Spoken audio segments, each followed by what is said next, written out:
Those words still echo in my ears, not like a memory, like a scar. My name is Zenobia Washington. I'm 59 years old. And this is the story I kept trapped behind my smile until the silence became heavier than the truth. That night, at my son Orion's wedding reception, his new mother-in-law, Serafina, lifted a bowl of boiling gumbo and threw it directly into my face. The heat hit first. A violent, burning splash across my cheeks, my eyes, my mouth. My neck as spices stung like needles. Thick broth soaked my ivory silk blouse, dripping down my collar like a public execution. But what burned worse than the gumbo was the smile. Serafina stood there, calm, almost pleased, watching me tremble like she'd been waiting for this moment her whole life. And then she said it again, loud enough for the entire ballroom to hear. "That is what you deserve." The room went silent. Forks froze mid-air. Glasses stopped clinking. Music died like someone cut its throat. People stared at their plates like their food was suddenly fascinating. No one moved, no one spoke, except my son, my only child, the boy I raised alone after his father abandoned us, the boy I built my whole life around, the one person I thought would never betray me. Orion sat at the head table, arms crossed, and in a voice so cold I barely recognized it, he said, "She's right, Mama." The world tilted. And I realized something terrifying. There are betrayals you can survive, and then there are betrayals that change your bones. I didn't scream. I didn't cry. I didn't beg for an explanation. I reached for the linen napkin and wiped my face slowly with the last piece of dignity I had left. Then I stood up, back straight, hands steady, even though inside, I was shaking so hard it felt like my soul was cracking. And before I left that building, I did something no one expected. I reached into my clutch, pulled out my phone, dialed a number I had saved weeks ago, and said just 3 words. "It is time." Then I hung up, walked out, closed the ballroom door softly behind me. No one followed. No one called my name. And as I drove through Buckhead under the glittering streetlights, toward my quiet West End apartment, the only question spinning in my head was, how did I get here? Because there was a time Orion used to hug me and say, "You're my hero, Mama." There was a time I believed a son's love was permanent. But that night, with my skin burning and my heart bleeding in front of strangers, I learned the most painful truth a mother can learn. Sometimes the person you love the most is the one who will destroy you without blinking. And after that phone call, what happened next, they will never forget. But before we get there, before I tell you what I did, and why they begged me for mercy later, make sure you're subscribed to the channel, and write in the comments where you're watching from, because if you've ever been disappointed by someone you loved, I want to hear your story too. Now let me take you back to the beginning, back to the version of my life when I still believed love meant loyalty. THRERS 3 years ago my life was different, not perfect, but it was mine. I lived in a spacious apartment in the West End of Atlanta, with a balcony full of red geraniums and bougainvillea I watered every morning like they were my children too. I had routines. Strong coffee at 7, sweet potato pastries from Mr. Henderson's bakery. Then I opened my little tailoring shop downstairs. I wasn't rich, but I wasn't hungry either. And after Orion's father walked out when my son was 5, I learned a truth most women learn too late. A woman can build a whole life with her own 2 hands and never beg anyone to stay. I sewed wedding gowns, prom dresses, church blouses for women who wanted elegance without screaming for attention. My hands knew fabric the way a preacher knows scripture. Every stitch, every hem, every secret hidden under lace. Orion grew up watching that. He watched me wake up at 5 to finish orders. Watched me sew until my fingers bled. Watched me cry quietly over the old Singer machine my grandmother left me and still keep going. And he'd look up at me with those serious eyes and say, "Mama, when I grow up, I'm going to work so hard you never have to struggle again." And I believed him. Because Orion was always a good boy, responsible, polite, a little too charming for his own good, but still good. He got into Morehouse, graduated with honors, got a job at a major real estate firm, and when he started wearing suits I tailored myself, he'd come to my apartment on Sundays with flowers, kiss my forehead and say, "Everything I am is because of you." For years that was enough. Then he met Clementina, and everything changed. Cielmentimaya, the first time Orion said her name, I heard it in his voice. That new shine, that hunger, that tone a man gets when he thinks he's finally about to enter a world he's always dreamed about. "She's special, Mama." Clementina was the only daughter of a wealthy Buckhead family. Her father, Reginald, owned hardware stores. And her mother, Serafina. Serafina was the kind of woman who never worked a day in her life, yet spoke like she ran the world. When Orion said he wanted us to meet at a Buckhead restaurant, I wore my best dress. Pearl earrings. Hair neat. I wanted to make a good impression. Because that's what mothers do. We show up, we smile, we try. Clementina arrived in white, perfect from head to toe. Pretty, polite, but cold. Her smile didn't touch her eyes, and when she spoke to me, she said, "Miss Zenobia." Not Zenobia. Not Mom. Not Ms. Washington. Miss Zenobia, like my name needed permission to exist in her world. And then she said something that made my stomach twist. "My mother is anxious to meet you." The way she said it. Like a warning. Not a compliment. Orion squeezed my hand under the table like he could sense my discomfort, and I wanted to believe him. I really did, because when your child loves someone, you don't want to be the villain who questions it. So I swallowed that feeling. I smiled. And I told myself everything would be fine, but a cold voice inside me whispered, "This girl is not honest and her mother is worse. That is what you deserve." Those words still echo in my ears, not like a memory, like a bruise that never fully heals. A sound that refuses to fade even when the room is quiet, even when my hands are busy, even when the day tries to pretend it's ordinary. My name is Zenobia Washington. I am 59 years old. And this is the story I kept locked in silence for months until the silence itself became unbearable. That night at my son Orion's wedding reception, his new mother-in-law, Serafina, lifted a bowl of piping hot gumbo and threw it directly into my face. The first thing I felt was heat. Not warmth, heat. The kind that bites, that claws at your skin, that steals your breath. Spices burned my eyes. Thick broth slid down my cheeks and into the neckline of my ivory silk blouse, soaking the fabric like a stain that wanted to announce itself to the entire room. But what burned me more than the gumbo was her expression. Serafina didn't look shocked by her own behavior. She didn't look embarrassed. She didn't even look angry. She looked satisfied. As if she had been waiting years for this moment. As if she had practiced it in her mind, rehearsed the weight of the bowl, the angle of her wrist, the way she would hold her chin after she did it, like a queen delivering punishment. And then she said it. Clear and steady, with that calm voice that makes cruelty feel official. "That is what you deserve." The banquet hall fell silent. Not the kind of silence where people are confused and asking questions. No, this was the kind of silence where everyone understands something ugly has just happened, and they decide, in the same breath, to protect themselves by looking away. Forks froze above plates. Glasses stopped clinking. Someone's chair scraped softly, like a nervous apology. And then nothing. No one moved. No one spoke. No one stood up and said, "Hey, what the hell is wrong with you?" No one, except my son Orion, my only child, the boy I raised alone after his father abandoned us. The child I fed with tired hands, the one I kept warm when the apartment heat went out. The boy whose school uniforms I stitched back together when seams split. Whose shoes I cleaned with a brush until they looked less secondhand. Whose future I carried in my bones. Orion sat at the head table, arms crossed, and said in a deep, flat voicey, "She's right, Mama." That sentence didn't just hurt. It changed something in me. I felt the ground open up beneath my feet. Like the entire room had become a stage built over emptiness, and my life was suddenly slipping through cracks I hadn't known were there. I didn't scream. I didn't cry. I didn't ask. Why? The way movies teach women to ask, as if an explanation would stitch a torn heart back together. I simply reached for the linen napkin on the nearest table, lifted it to my face and wiped slowly. My skin stung, my eyelashes clumped. The scent of seafood and cayenne filled my nose, but my hands did not shake. I stood up without making a sound.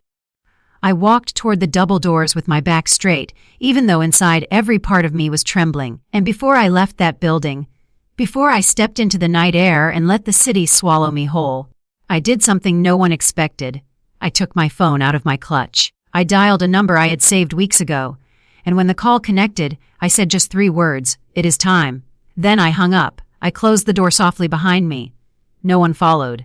No one called my name. No one rushed into the hallway to ask if I was okay. That's the part that still gets me sometimes. Not the gumbo, not even Orion's words. The way the room let me leave like I was nothing. I got into my car, started the engine, and as I drove through the dark streets of Buckhead, past manicured lawns and glowing porch lights, and the kind of neighborhoods where even the air smells expensive, I felt one question turning in circles inside my head. How did I get here? Because there was a time Orion would hug me and say, "You're my hero, Mama." There was a time I believed a son's love was permanent. There was a time I thought loyalty was a natural thing, something that didn't need to be negotiated. But that night, with my face burning and my heart broken in front of strangers, I learned something I never thought I'd have to learn at nearly 60 years old. Sometimes the people we love the most are the ones who betray us the deepest, and sometimes silence becomes the only weapon you have left. Now, before we go further, make sure you're subscribed. Because what I'm about to share is not just messy. It's not just painful.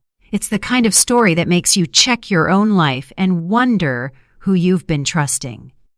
And write in the comments where you're listening from, because I want to know how far this story travels, and I want to hear from anyone who has ever been disappointed by someone they loved.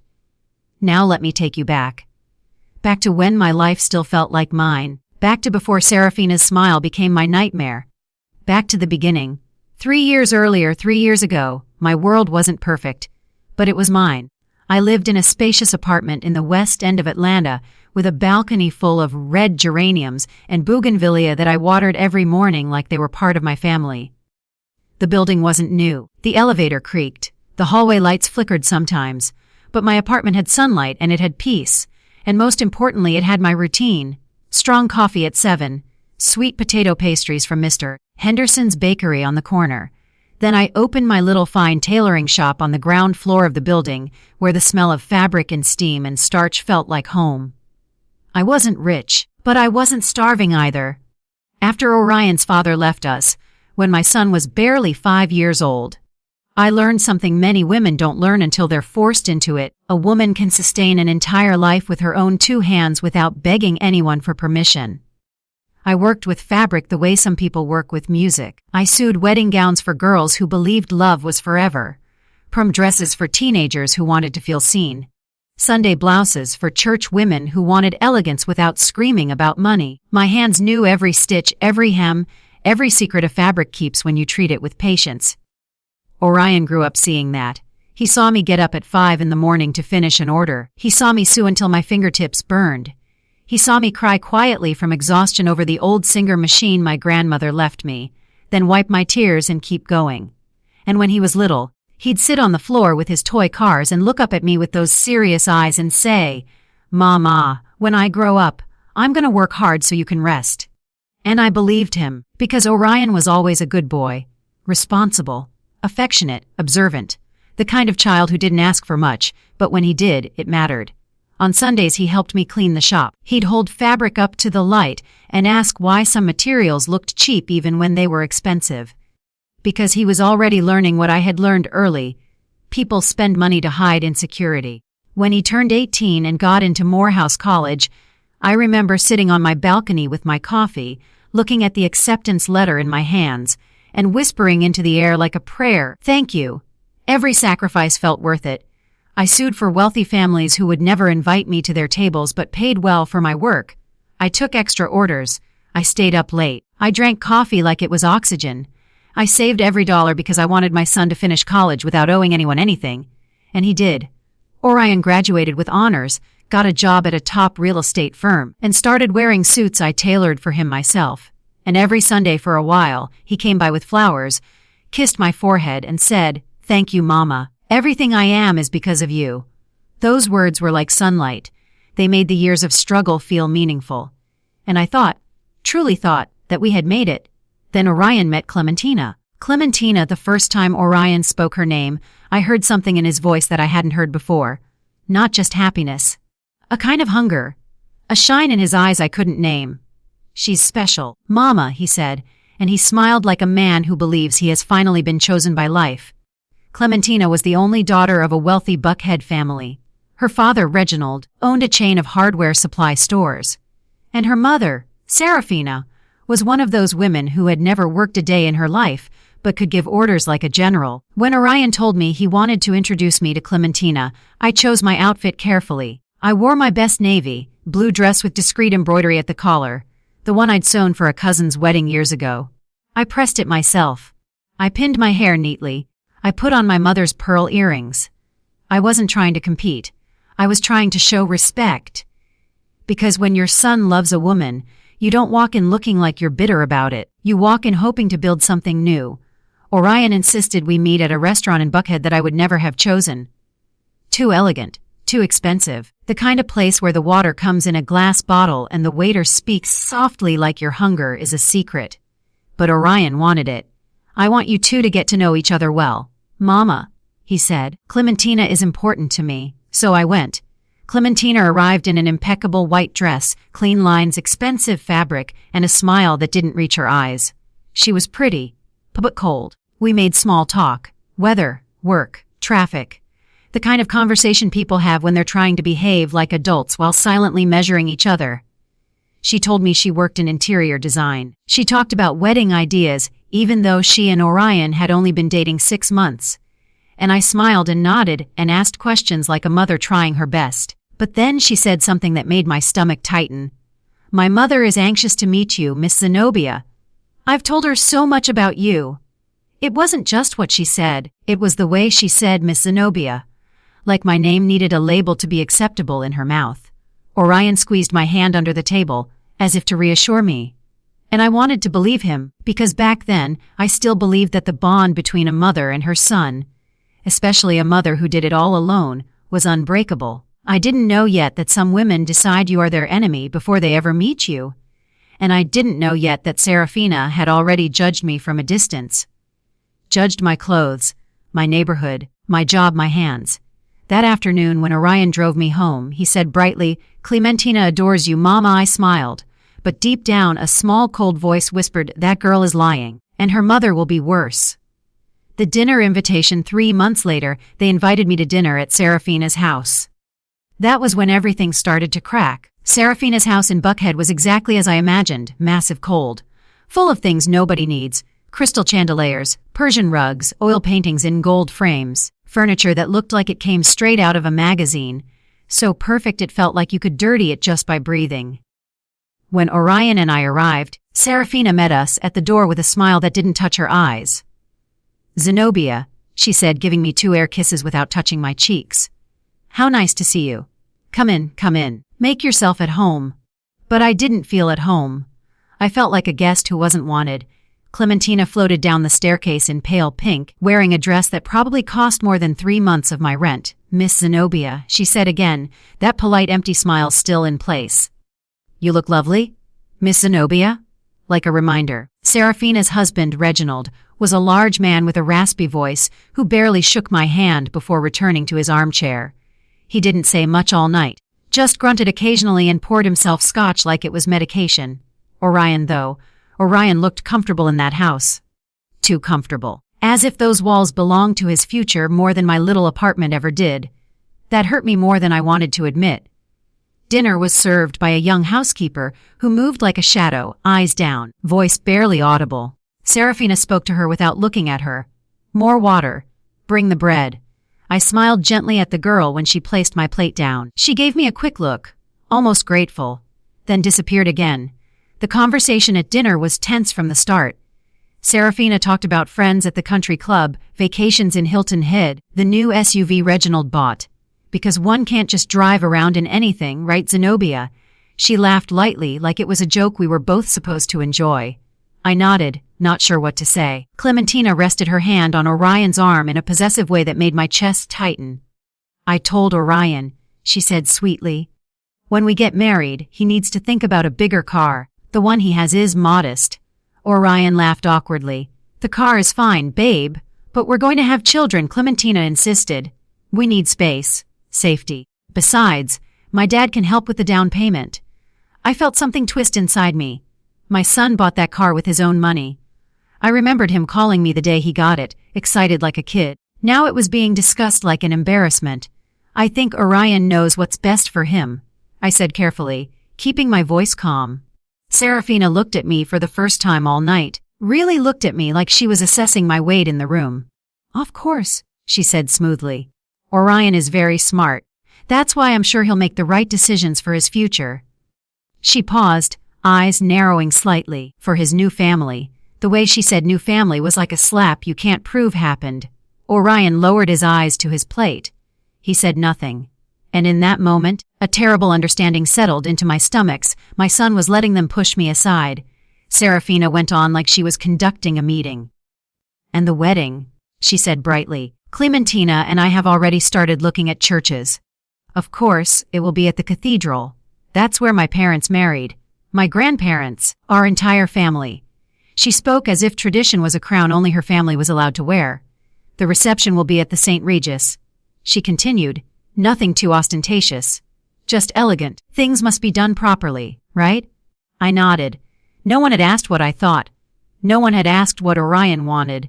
It was like my son's wedding belonged to them. Then Serafina tilted her head and smiled, a gentle predator's smile. "And what do you think, Zenobia?" "It sounds beautiful," I said, forcing my voice steady. "The important thing is that Orion and Clementina are happy." "Exactly," she replied, lifting her wine glass. "Happy and starting well." Her gaze lingered on me, without burdens. That word hung in the air like poison. Burdens. Clementina excused herself to the restroom. Reginald sank deeper into his chair. And Serafina leaned toward me, voice low but sharp. "Zenobia," she said, "you seem like a reasonable woman, so I'm going to be direct." I held my posture. Orion is a good boy, but he's accustomed to a simple life, and that's fine. Her eyes bored into mine. But now he's joining our family. And our family has expectations. Expectations? I repeated quietly, feeling heat climb up my neck. "Yes," she said, smiling like she was doing me a favor. "Clementina needs stability, a husband who can provide. Orion needs to focus on his future, not on the past." "The past," I whispered. She waved a hand lightly as if I was just a detail. "Don't misunderstand me. I admire that you did so much for your son, truly. But now it's time for him to fly alone." She leaned in closer. "Without strings. Without emotional dependencies." My throat tightened. "I have never been a burden to my son," I said, voice trembling but firm. "Of course not," she replied. "But a good mother knows when to step aside." That sentence went straight through me. And then Clementina returned, smiling, and Orion started talking again like nothing happened. Dessert arrived. Crème broilée. I didn't taste a bite. When dinner ended, Serafina handed me a small box. "A little detail," she said sweetly. "So you think of us."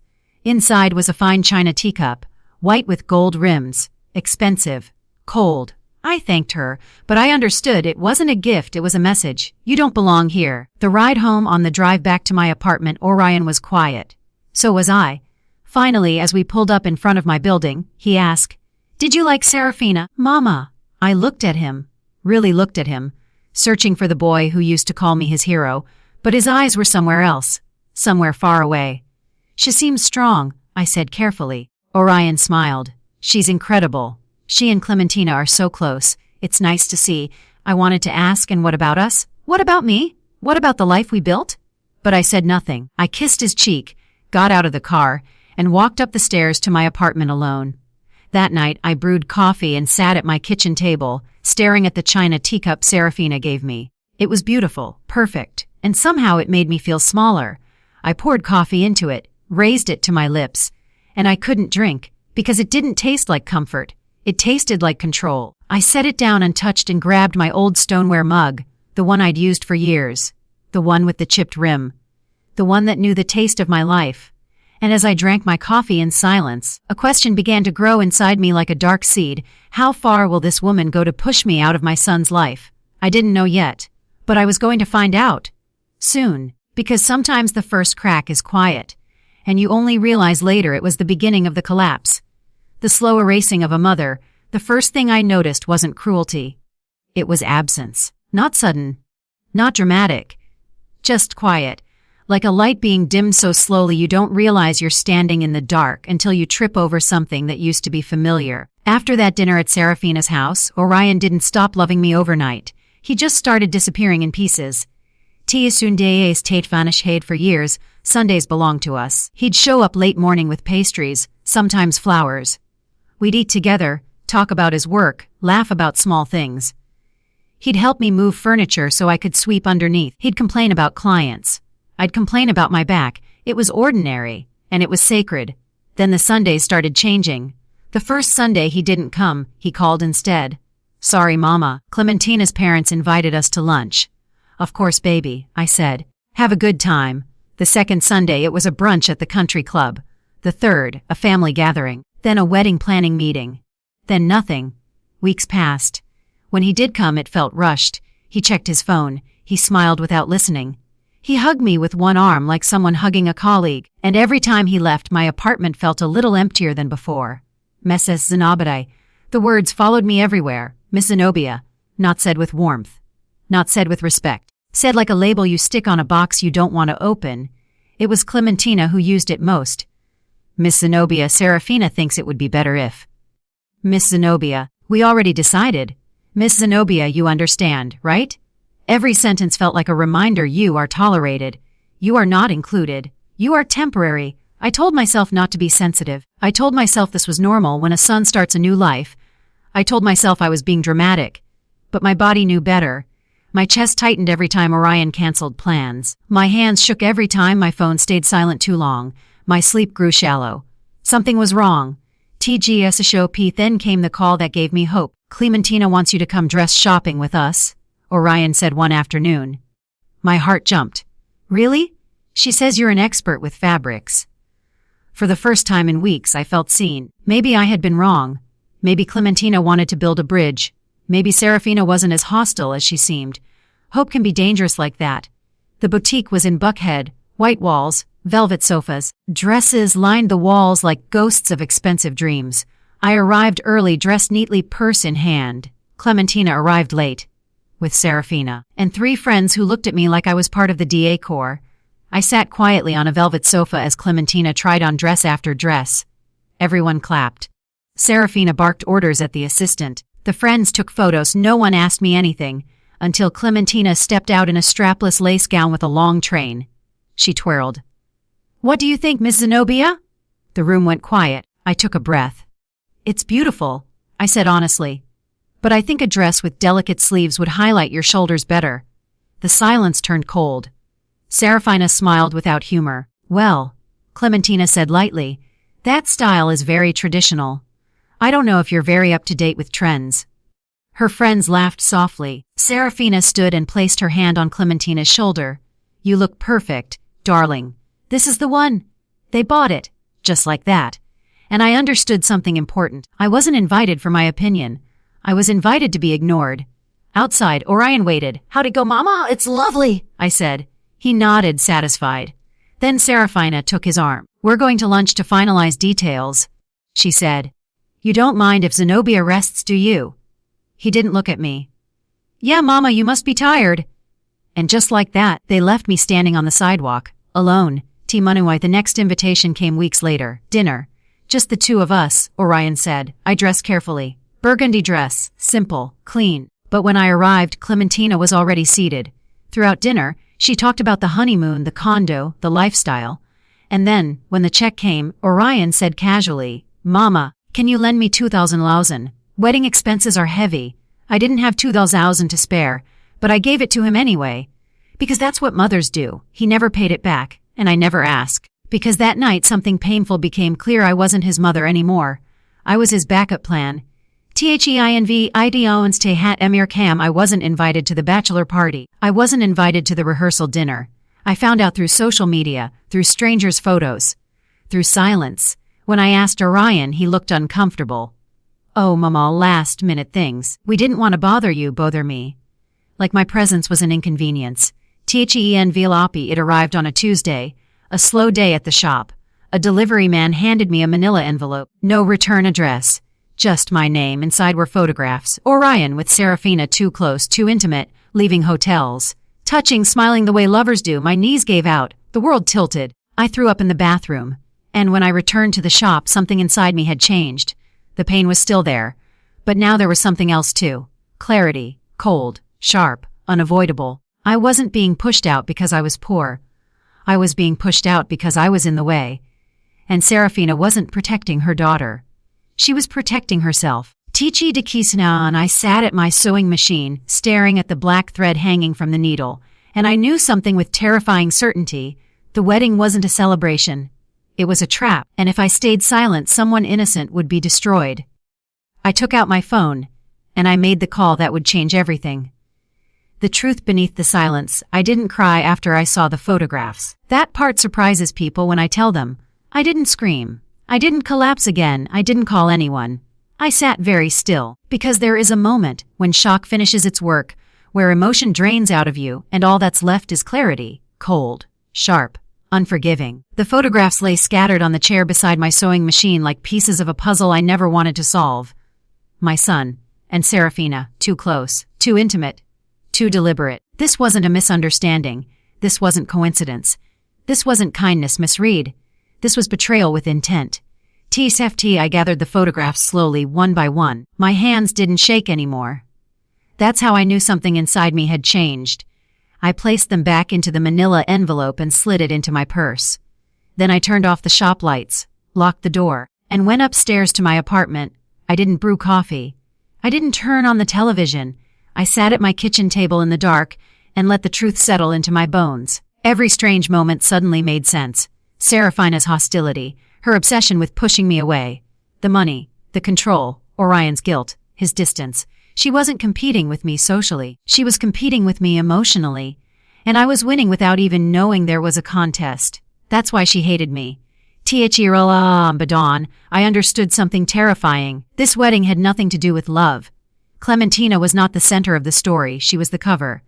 And Orion was not just weak, he was compromised. I watched the sun rise over the rooftops of Atlanta, and for the first time in my life, I looked at my son not as a child who needed protection, but as a man capable of destroying lives. That includes his own.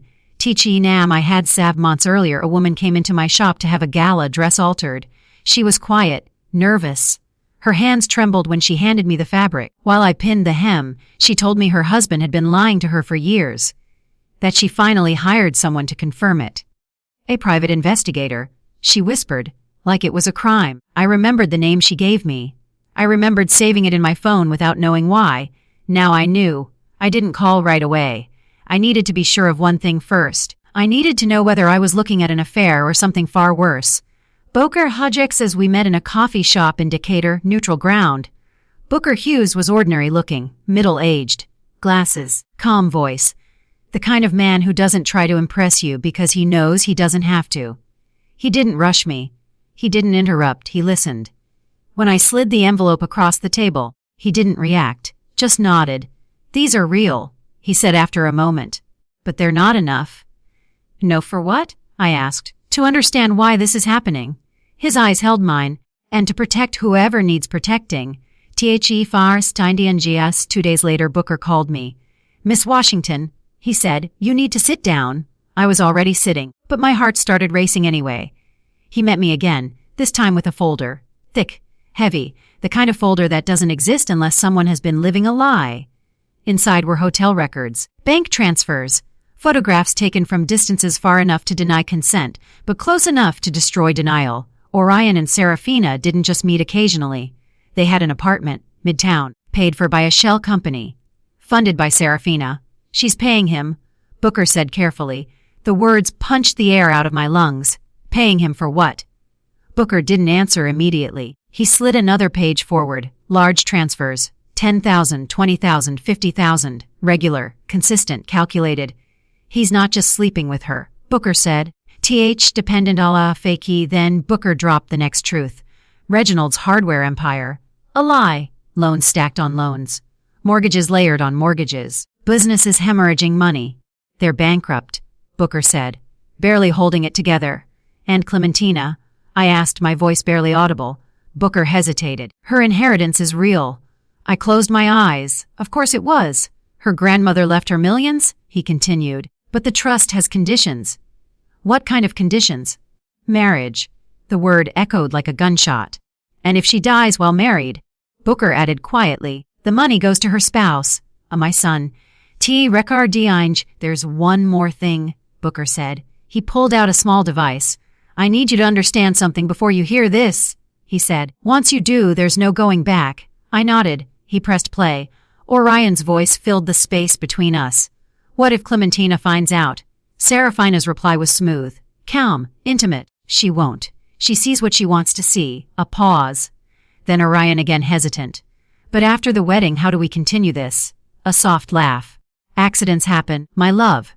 My heart stopped. You marry her, Serafina continued. Wait a year, maybe 2. And then we're free. Silence. Then my son's voice. Okay. A booker stopped the recording. I didn't scream. I didn't cry. I stared at the table like the world had just been rewritten in a language I never wanted to learn. "THESHOIC? You can go to the police," Booker said. "This is enough." I shook my head slowly. "If I do that," I said, "my son goes to prison. And if you don't," he replied gently, "an innocent girl could die." I closed my eyes. I thought of Clementina's smile, of how young she looked walking down the cathedral aisle, of how completely unaware she was. "I need time," I said. Booker nodded. "But understand this," he said before leaving. "This wedding isn't the end. It's the moment everything collapses." THEOCHURARKL. That night I didn't sleep. I walked my apartment, touched the walls, the furniture, the life I had built. Then I took out my wallet, and I looked at a business card I'd kept for months. Cornelius Estrada, Clementina's grandfather, a man who once told me, "People who work with their hands have souls." I had shown him everything. And when he finished reading, he didn't shout. He didn't curse. He didn't cry. He just said, "My granddaughter is in danger." "Yes," I replied. "And so is my son." Cornelius looked at me for a long time. Then he said, "I will handle this. Tach Plata, you go to the wedding," Cornelius told me. "You behave normally, and when they reveal themselves, when they cross the line, you call me." And then I asked. "And then," he said quietly, "the truth does what it always does." Muay Thai. The next 2 weeks were torture. Orion barely called. When he did, his voice was empty. Clementina sent messages about seating arrangements. Serafina ignored me completely. I sued in silence. Waited, watched. Because sometimes the strongest move is not confrontation, it's patience. Teaching HTB for the night before the wedding, I sat alone in my apartment. I laid out my navy blue dress, polished my shoes, placed my mother's pearl earrings beside the mirror. I wasn't going to look small. I wasn't going to look angry. I was going to look unmovable. Because tomorrow everything would burn. The wedding that was never meant to last. The morning of the wedding arrived quietly. Too quietly. Atlanta woke up as it always did. Traffic humming, birds settling on power lines, coffee shops opening their doors. But for me, the world felt suspended, as if it were holding its breath. I stood in front of my mirror for a long time, not adjusting my dress, not fixing my hair, just looking at a woman who had given everything, at a mother who had been pushed aside, at someone who knew the truth and had chosen to wait. I put on my navy blue dress, the simple one I'd sewn years ago. No sequins, no drama, just clean lines and dignity. I pinned my hair into a neat bun and fastened my mother's pearl earrings. They were warm against my skin, grounding. I whispered to my reflection, "Whatever happens today, you will not beg. You will not break." The cathedral was breathtaking. White roses lined the aisle. Soft music echoed off stone walls. Candles flickered like promises. Over 200 guests filled the pews, wealthy, polished, confident people who believed they were attending the beginning of a fairy tale. I was seated in the 5th row. Not the front. Not beside family. Just far enough to remind me where I stood now. On the groom's side there were only 3 of us. Me, a distant aunt. A cousin who barely remembered Orion as a child. That was all that remained of the family that had once been everything to him. When Orion walked down the aisle, my chest tightened. He looked handsome. Too handsome. The suit fit perfectly. His hair was groomed, his posture straight. For a fleeting second, just one, I saw the boy who used to run into my arms after school, and I almost stood up. Almost. Then I saw Serafina. She sat in the front row, draped in champagne silk, jewelry catching the candlelight, and when Orion passed her, she lifted her eyes. They locked. The look she gave him was not maternal. It was possessive, and Orion answered it, with a smile meant only for her. That was the moment my doubt died completely. And when Clementina entered, the entire church sighed. She was radiant, young, hopeful, completely unaware. The strapless dress she had chosen clung to her frame. Her face glowed with belief, with the certainty that she was stepping into safety. I felt a strange ache in my chest. Not jealousy, grief, because innocence never knows when it's being led to the edge. Tiachivas, the priest spoke of love, of trust, of fidelity. Every word landed like a quiet lie. Orion took Clementina's hands. "I promise to love and respect you," he said clearly. "To build a future based on truth, a truth." I pressed my fingernails into my palm until I felt pain. Clementina cried softly, nodding through her vows. Serafina smiled, satisfied. When they were pronounced husband and wife, the church erupted in applause. Everyone stood. Everyone except me. I remained seated, still as stone, because I knew this marriage had already ended. Teach Wien, the St. Regis ballroom, was everything Serafina wanted. Crystal chandeliers, white linen live orchestra. I was placed at a table near the back, far from the head table, far from my son. Invisible again. And yet, I saw everything. Serafina directing waiters with a flick of her wrist. Orion watching her when Clementina wasn't looking. Clementina laughing, trusting, leaning into a happiness built on sand. I waited. Tichi danci when the time came for the mother-son dance. Orion approached my table.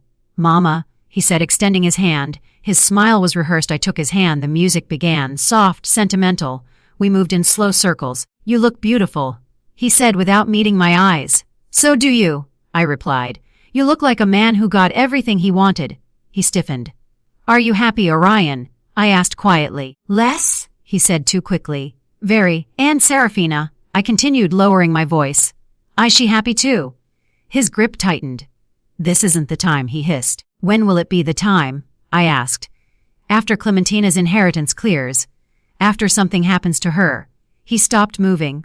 The music kept playing. "What did you just say?" he whispered. "I know everything," I said calmly. "The apartment, the money, the plan." His face drained of color. "You're imagining things." "I heard your voice," I said. I heard hers. People were staring now. Clementina noticed. She rushed over, panic in her eyes. "What's happening?" Before I could answer, Serafina stepped between us. "Zenobia," she said sharply. "You're embarrassing yourself. That's when it happened." She grabbed a bowl of gumbo from a passing tray, hot, steaming, and threw it directly into my face. The pain was immediate, burning, blinding. Gas filled the room. Serafina stood there calm, smiling. "That is what you deserve," she said clearly. Silence. Then Orion crossed his arms. "She's right, Mama." At THECal, I wiped my face with a napkin. I didn't scream. I didn't cry. I took out my phone, dialed the number I had memorized, and said 3 words. "It is time." Then I walked out.